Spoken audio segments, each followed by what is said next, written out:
Guys, today I'm out here on this 2025 Honda NT1100 DCT. Now, I've never ridden this motorcycle before, but I had my buddy Ghost go out to the press launch, but I haven't got to be on this thing. But after today's video, I should have a much better idea of what this thing's all about. You guys stick around for the end of the video. I'll give it a chase score, and we'll see how it lands on our first ride leaderboard. I'm Chase on Two Wheels. Welcome to First Ride.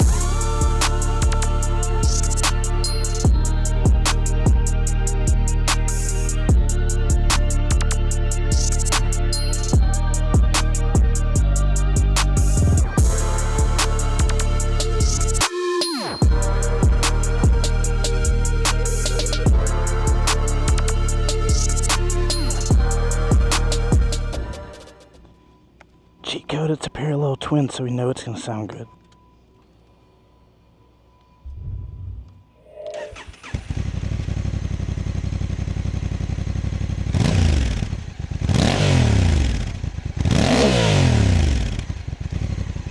Get out of here. Get the hell out of here. That sounds fantastic. The exhaust ain't pretty, but it sounds good. You know what also sounds good? Having one of these beautiful things on your helmet. You can listen to your cool music. You can talk shit with your buddies because they're doing dumb stuff. Discount code right there. You're welcome. Alrighty, my friends, that's what it looks like. That's what it sounds like. And now it is time to check out another DCT model from Honda. And yes, guys, we are back at Honda. We had a couple whoopsie daisies with the plans, but our boys at Honda got our back. We're actually doing a double first ride today, so it's a good time. Now, I'm very excited about this bike, guys. The older I get, dude, the more I'm enjoying the sport tours. So I'm thinking this one's going to be pretty fun, but we will find out today. All right, so guys, I'm 5'10", got a 32-inch inseam, and the pegs are actually exactly where I want my feet to be. And I can have them a little farther back, but I think I would rather have them forward. But if I can get my feet where I want them, I've got slightly bent legs, and I can touch the ground with both feet with no problem. If I put my feet out front where I want them, I can't get the back of my foot down. So, you know, take that for what you will. Let's get the key on. Looks like we have adjustable suspension, which is nice. All right, so guys, DCT, dual clutch transmission. What that means with Honda is this motorcycle is automatic. That means there's no clutch and there's no shift pedal down there. I'll get the bike started, and one of the things I will note, so D and S, D is drive. If you hit it one more time, S, that is the sport mode of the shifting, so it's going to shift for me. And then I can hit this button here, and now it's in manual, and that means I have these paddle shifters. I've got positive there, negative there. So if I want to shift on my own, I've got paddle shifters. If I want it to do its own thing, I hit that button one more time, and you will see that this icon is there. Modes-wise, if we go up and down, you guys can see we're in rain mode. We have urban, and we have tour. Those are all of the modes, and then you have user 1 and you have user 2. We're not going to mess with users. That's just a customizable mode that you guys can change to whatever you want it to be. We're going to start in urban, and then we're going to go all the way to tour, which is the max power mode. With all that being said, guys, we're going to start out in automatic. I might play around with the manual thing, but I'm really interested at finding out how this thing shifts for me. So that's kind of what we're going to start.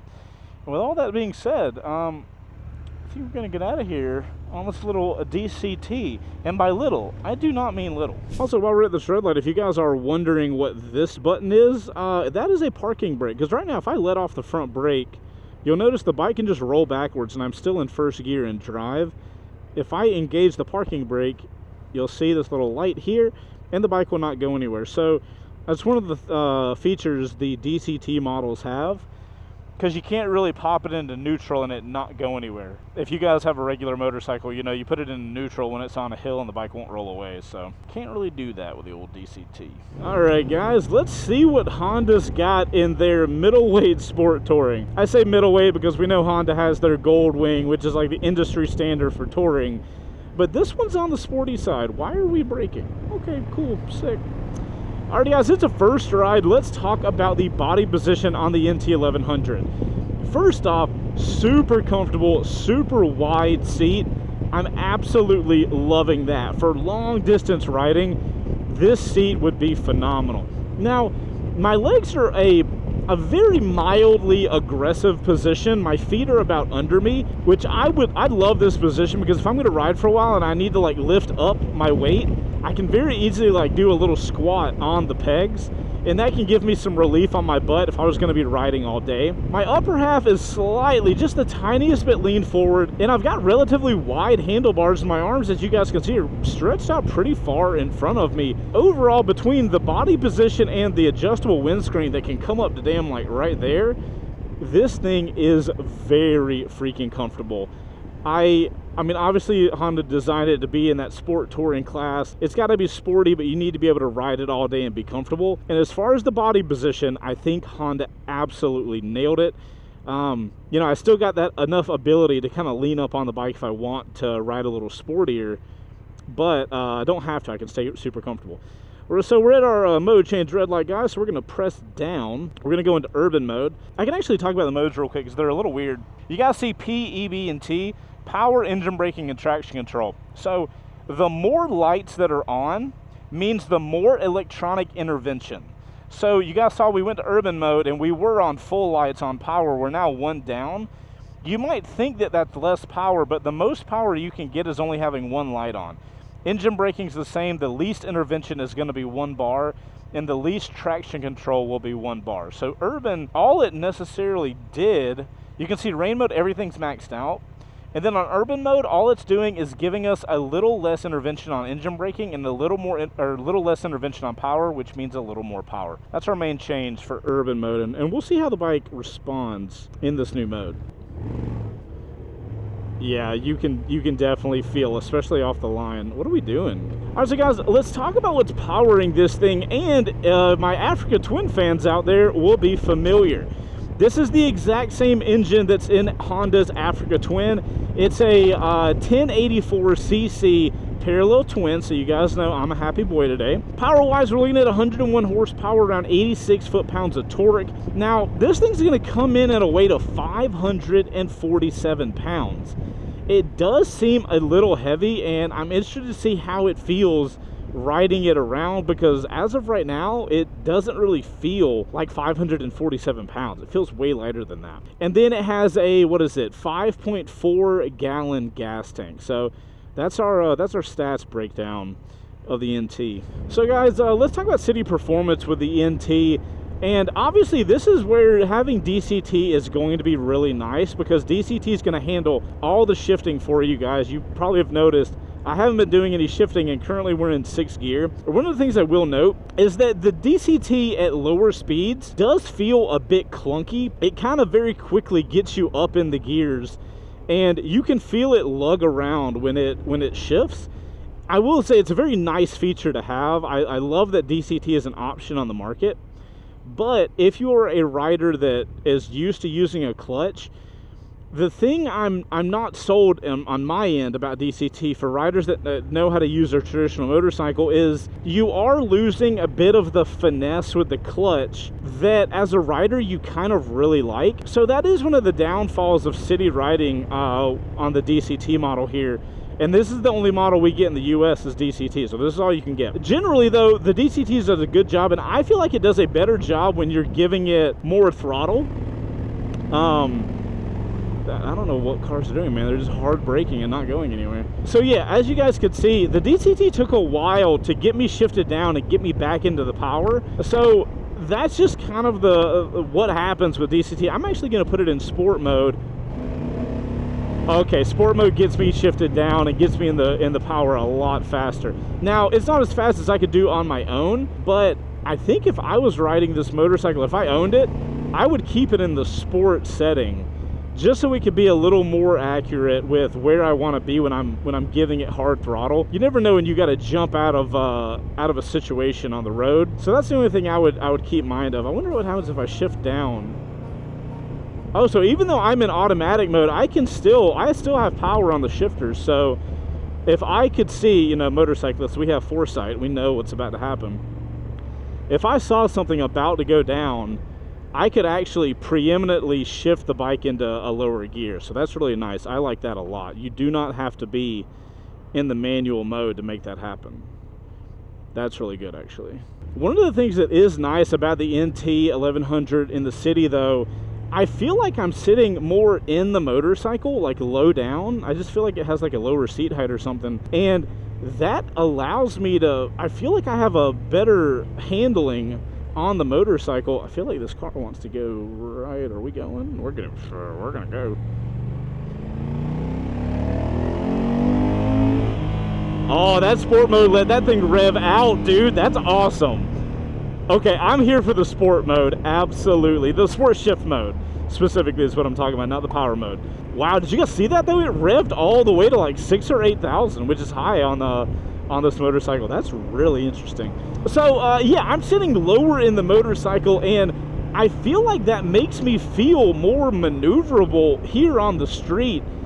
The bike literally takes no energy to throw over.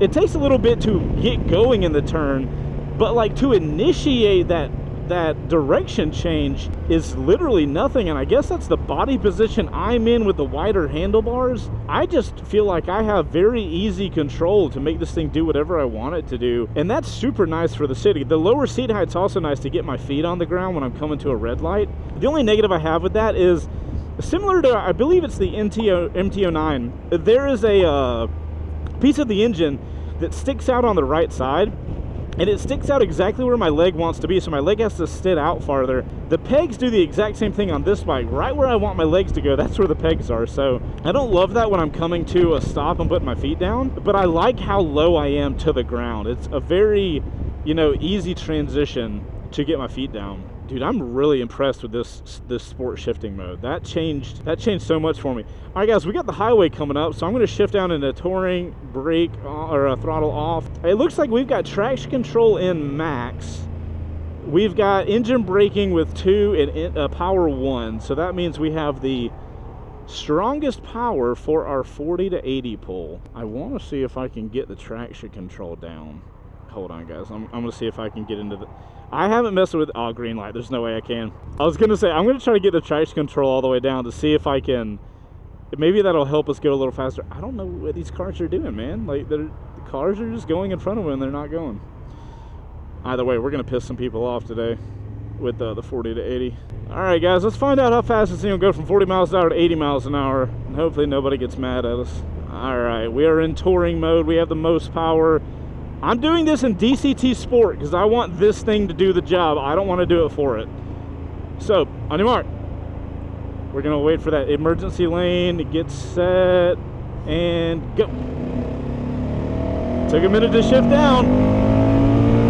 There's 80. I bet you I could have gotten to there faster if I was doing it manual shifting. But regardless, that's not what the job is. The job on a DCT model, that's my new rule. If it shifts automatically, I have to let it shift to get to the 40 to 80.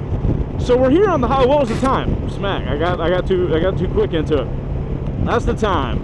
It felt about medium speed. It didn't feel super fast, didn't feel super slow, but the time never lies. So guys, we're here on the highway. I got one button press out, and now I've got this giant shield blocking a ton of wind for me. Let me get in that left lane. I will say, having that windshield all the way up is hitting the air right at the top of my helmet, and it's making my head not bobble around, but kind of like just vibrate. So I'm not a huge fan of that. If I literally duck down a little bit, like give myself a slouch, it kind of goes away.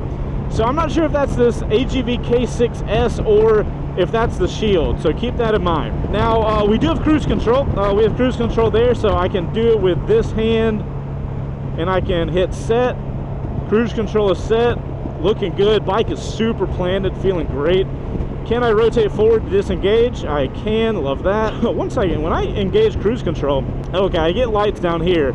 I wish these turned green when they was activated, but oh well. So as far as on the highway here, the wind blocking for my entire body is doing an incredible job. I talked a little bit about that wind on the upper body, on the upper part of my helmet. The only other wind my body can really feel is on the very tip side of my shoulder. And other than that, I got nothing. This thing is doing a phenomenal job of blocking all of the elements, including on my legs. So you are going to be able to ride with very little fatigue on this motorcycle. Now, as far as power, we're in 6th gear. I throttle it up, and bro, you've got, look at that. It'll throw you back.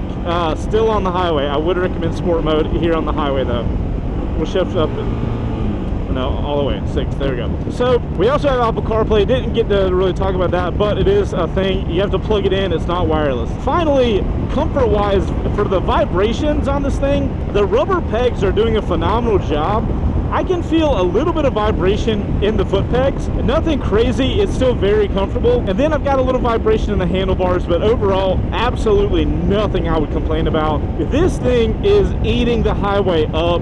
Honda did a phenomenal job, I guess, with all these little winglet things on the sides. This thing is really doing a great job of just, you know, taking the brunt of that wind. The wind is normally what kicks your ass if you're riding for a long time on the highway or touring. So Honda did a good job. This thing had to be in a wind tunnel hardcore to get that much dialed in. Let's get her leaned over and see how she feels.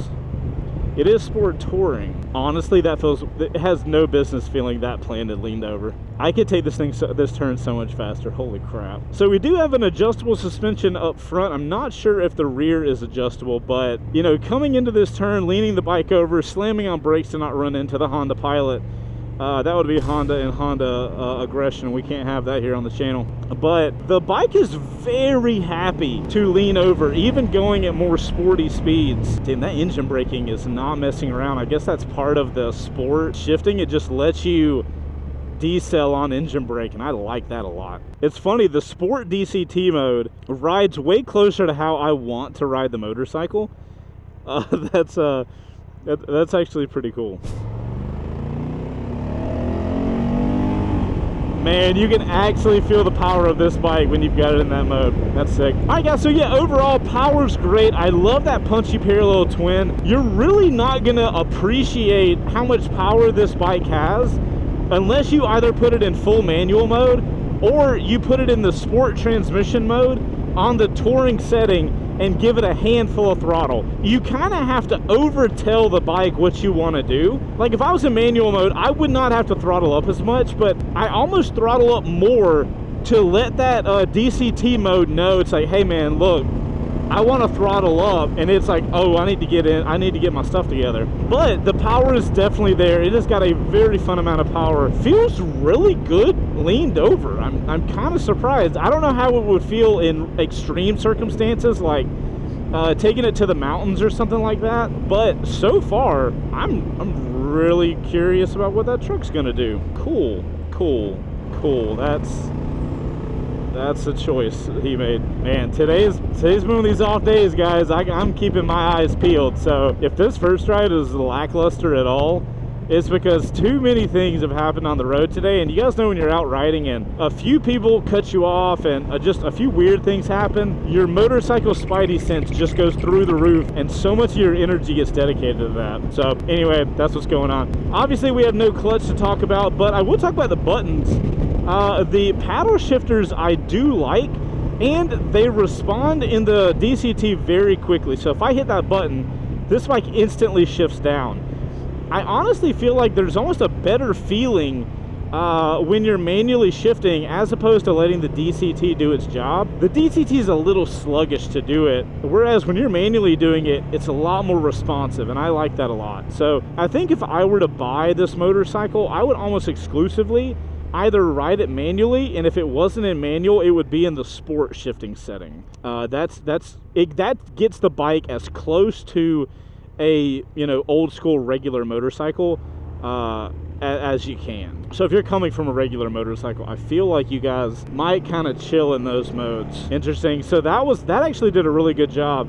If you guys notice, I intentionally did not shift into that turn. I was turning and I wanted to see how it would feel while I was accelerating through a turn, and the sport mode did a really good job. It was smooth, it didn't upset the motorcycle at all. Obviously that's a low speed situation, but that did a good job. That's what kind of worries me with DCT, is being in a turn, DCT not really knowing what I want, and it upset the geometry of the motorcycle by shifting.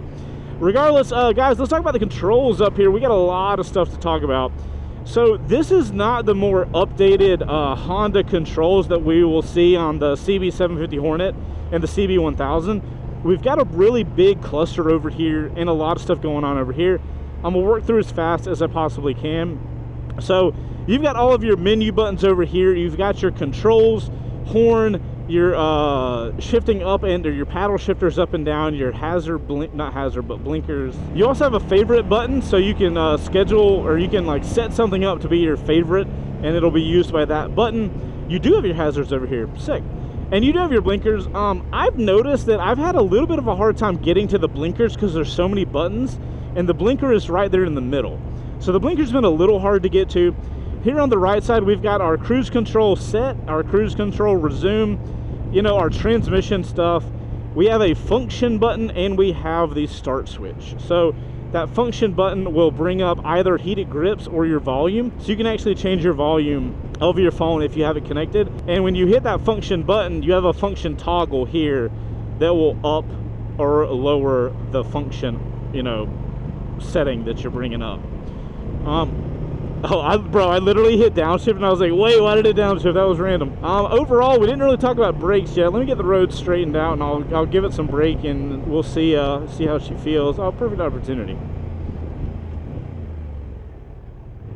Honestly, brakes are not bad. It's a little soft up front. I wish they were a little bitier. I wish I had a little more feel in those brakes, but you know, the bike got stopped really quickly. We had a little bit of dive, but you know, that's a suspension thing. Overall, I wouldn't complain about the brakes at all. I think they match the kind of aggression of the motorcycle perfectly. Also up here, we have a little cigarette lighter power situation. A little bit of heat coming off the bike. That's interesting. I haven't felt that today yet. Obviously, we've been stopped a little longer than normal. And I didn't get to it, but there is a USB-A or whatever the regular USB is right here. So if you guys wanted to have your Apple CarPlay in the bike, you know, you could install like a quad lock or something here on the front and plug your phone in there and you'll get your Apple CarPlay if you're one of those Apple CarPlay people. I personally love Apple CarPlay. Check it out, man. It's got a sunshade on the dash. That's really cool. But yeah, we can talk about the dash. So guys, we have the exact same dash that the Africa Twin has. The very weird dash up here, but also dash down here. I feel like this dash is not terrible, but it's definitely not in the upper echelon of dashes with user interfaces and things being the easiest to figure out. Those are llamas. That is a llama. Okay, cool. Now we know. One of the cool things is this upper screen is touchscreen, so that's kind of neat. So even if you had your Apple CarPlay, you'd be able to touch it around. But yeah, I feel like it's a little hard to get used to. Obviously, you know, this goes without saying, but if you bought this motorcycle, you'd get used to it and you'd figure out all the settings. But I do feel like it's a little convoluted. Like, there's the back button here. If I want to go to the settings, to be honest, I don't even know how to go to the settings. What do I do? Do I pull down? Do I hit that? Just to prove to you guys this is touchscreen, I guess you have to go over, then you have to go up. This is actually a perfect example of how it's not as intuitive as it needs to be. So if I hit and hold that, oh, traction control is changing. Oh, I could have changed traction control, damn it. Yeah, that's interesting. I don't know how to go into like the settings of the actual motorcycle and change stuff up. And just to be clear with you guys, I never looked that stuff up. I always like to try to do it on my own. I have no idea how to do it here, and that's your usability on that. At least how easy it is to figure out. So guys, we talked about a lot, but I'm sure I could keep going. Unfortunately, we are here at the end. We got to talk about the chase score and see how the NT plays out. Alrighty guys, let's do the chase score for the 2025 Honda NT1100 DCT. For throttle response, I gotta give it a 5. That DCT lags a bit at those low speeds, but the sport shift mode definitely livens it up. For agility, honestly, I'm gonna give this thing a 7. That low seat and the wide bars make it surprisingly nimble for a 547-pound bike. For the brakes, I'm gonna give them a 6. They're effective at stopping, but soft up front with limited feel. Now, for acceleration, I am going to give it a 7. That Africa Twin engine has punch, but DCT hesitation dulls the urgency. Next up for suspension, I'm going to give it a 7. It's stable and confidence inspiring with adjustability up front. Now, for comfort, I got to give this thing a 9. That plush, wide seat, ergonomic position, and excellent wind protection is goated.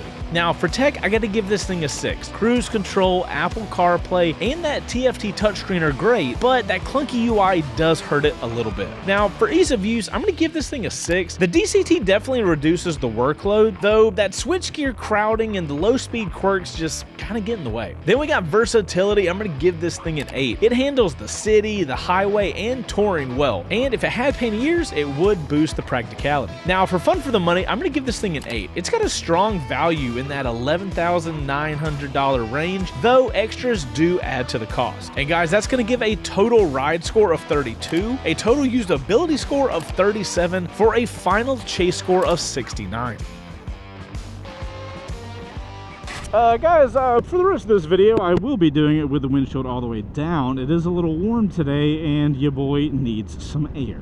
Let's just gun it off the line. See what it does. You know what I mean? Let's get this thing up straight and just full send.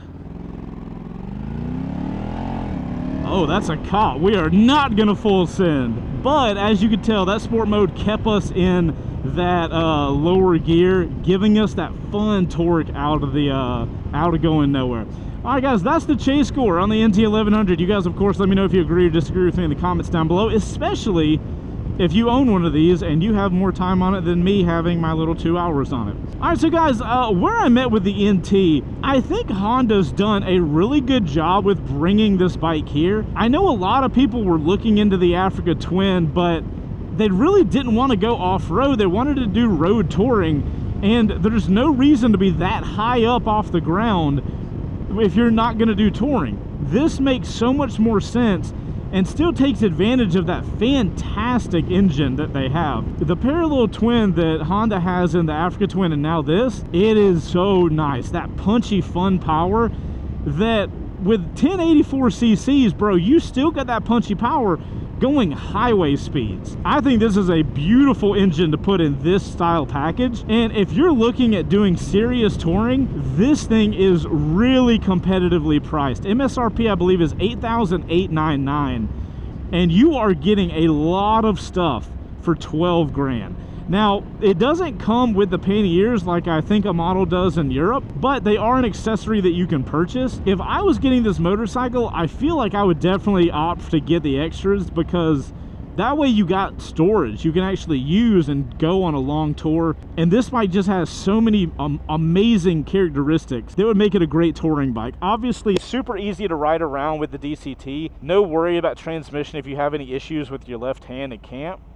But also keeps your hand just relaxed, you know? So in the city, you're doing no shifting. I think it's super cool. It just allows you to focus on enjoying the bike and enjoying the ride and wherever you're going. And it just kind of takes the technicality out of it. Now, as a rider of 15 years that really knows what he's doing, I think I would like a manual model, because I just really like that finesse I can use with a clutch, especially in steady settings. This DCT is not bad. It's doing a pretty good job in the sport mode. But there's just something that, you know, I don't have that I wish I did. Can I hit that and it changes? What can I change on this screen? I can do that. That's cool. Okay. Overall, guys, I think what I'm most impressed about with this bike is everything you're getting for the price. That's the real surprise to me, because, bro, these sport touring bikes can get expensive. And I think Honda's doing a good job of giving everybody a phenomenal bike for not a very expensive price. So good job, Honda. And speaking of Honda, big shout out to Honda, guys. They came through again. Honda America, for letting us loan this bike out for the day to get this first ride out for you guys. So big shout out to them. And guys, if you guys enjoyed this video, hit the like button, subscribe, do all that good stuff. I'm Chaseontwowheels. If you want to see more first drives, links in the description down below. You guys get out there and ride whatever you're riding. And I'll see you on the next one. Later.